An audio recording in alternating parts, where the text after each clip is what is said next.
O Evangelho segundo o Espiritismo. 7 coisas que você precisa saber. Você já sentiu que a religião tradicional não responde mais às suas dúvidas mais profundas? Já pensou que talvez exista uma explicação lógica para o sofrimento que não seja apenas plano de Deus?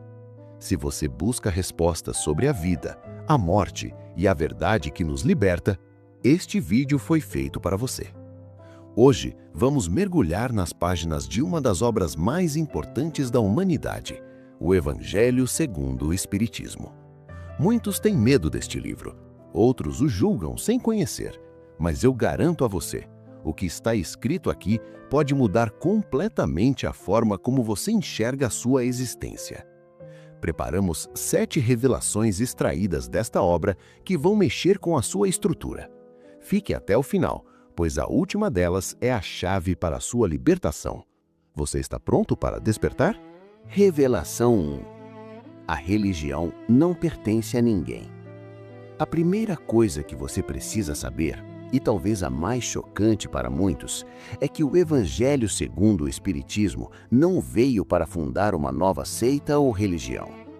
Allan Kardec, o codificador do Espiritismo, deixa isso muito claro nas primeiras páginas.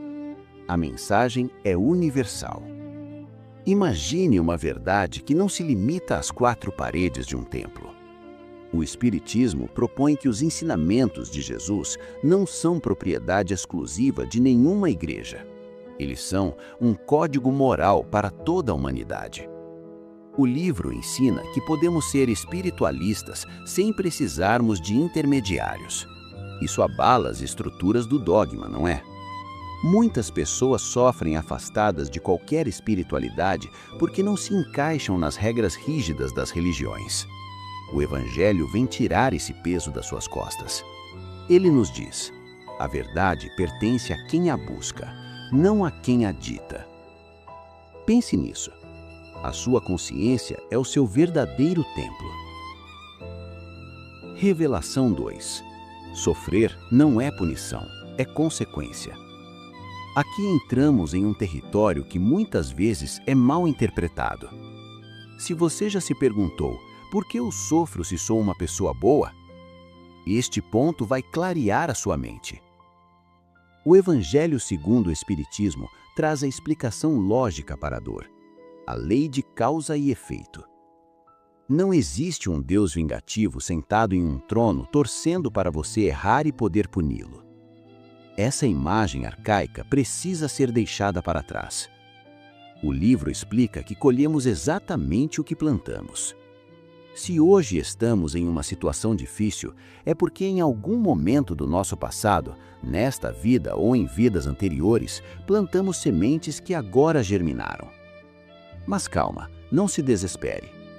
Isso não é uma condenação eterna, é uma lição. O sofrimento é o carinho de Deus te chamando de volta ao caminho certo. É a dor que nos faz refletir, que nos faz mudar. Você não é uma vítima do destino, você é o arquiteto da sua própria realidade. Assumir essa responsabilidade é o primeiro passo para a cura. Revelação 3. A caridade vai muito além de dar esmola. Todo mundo acha que ser caridoso é colocar a mão no bolso e dar uma moeda. O Evangelho segundo o Espiritismo corrige isso com uma firmeza impressionante. A caridade material é necessária sim, mas ela é a parte fácil. A verdadeira caridade, a que eleva o espírito, é a caridade moral e a caridade do pensamento. Quantas vezes você julgou alguém hoje? Quantas vezes você falou mal de alguém pelas costas? O Evangelho nos ensina que perdoar é uma forma de caridade. Não falar mal dos outros é caridade.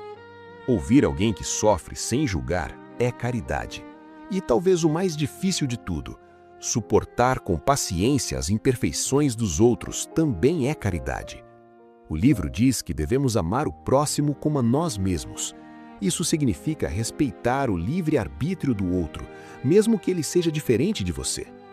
Quando você para de emitir ondas de críticas e julgamentos e começa a emitir ondas de compreensão, você muda o seu campo vibratório. E é essa mudança interna que vai transformar o mundo ao seu redor. Revelação 4. A morte não existe. Este é talvez o ponto que traz mais alívio aos corações aflitos. O Evangelho segundo o Espiritismo, baseado nas comunicações mediúnicas, deixa claro: a morte é uma ilusão dos sentidos físicos. Nós somos espíritos imortais vestindo um traje temporário, que é o corpo físico. Quando o corpo envelhece ou adoece e para de funcionar, o espírito não morre, ele apenas se liberta. Imagine tirar um casaco pesado no final de um dia quente. É isso que a morte é: um alívio, uma libertação. O livro traz relatos de espíritos que comunicam a alegria de voltar ao plano espiritual, de rever entes queridos e de sentir a leveza da vida sem as dores físicas. Isso não é motivo para tristeza, mas sim para a esperança. Se você perdeu alguém, saiba que a separação é temporária. O amor é a única ponte que une os dois mundos, e essa ponte nunca se rompe. Revelação 5. O reino de Deus está dentro de você. Você já deve ter ouvido essa frase inúmeras vezes, mas já parou para meditar sobre o que ela realmente significa? O Evangelho, segundo o Espiritismo, explica que a felicidade não é um lugar que vamos alcançar depois da morte, nem algo que vamos comprar com dinheiro. A felicidade é um estado de consciência. O livro nos convida a uma reforma íntima. Ninguém vai fazer isso por você, nem os guias espirituais, nem os mentores, nem Deus. A evolução é uma tarefa individual.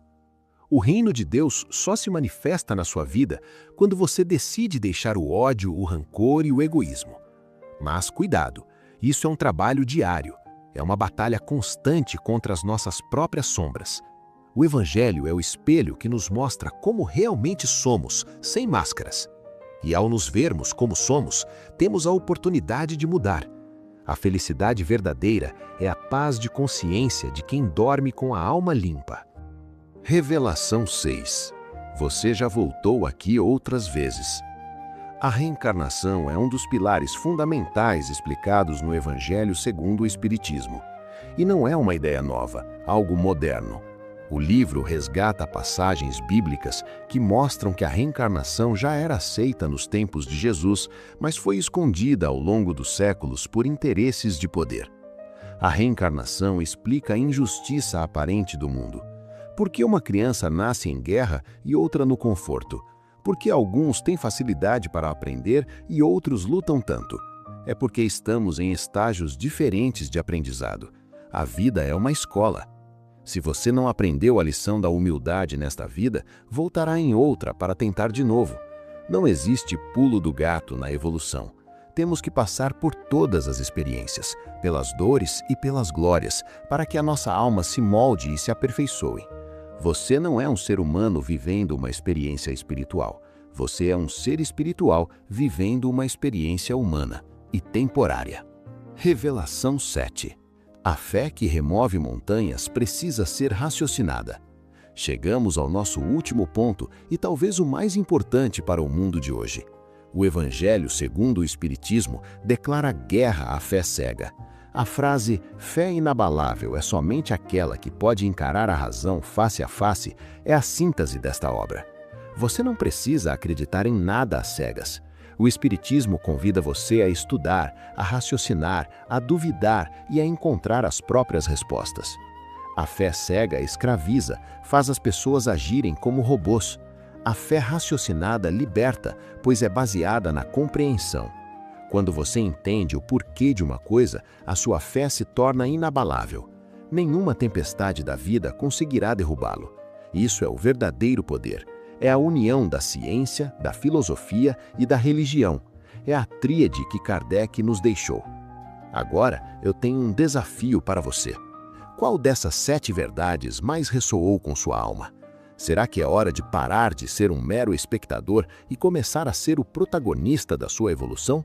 Se este vídeo tocou fundo no seu coração, deixe seu like e compartilhe com alguém que também está em busca de luz.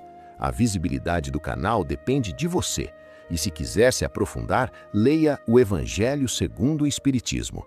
Não tenha medo do desconhecido. O conhecimento é a maior arma contra as trevas. Obrigado por assistir. Que a paz esteja com você. Até o próximo vídeo.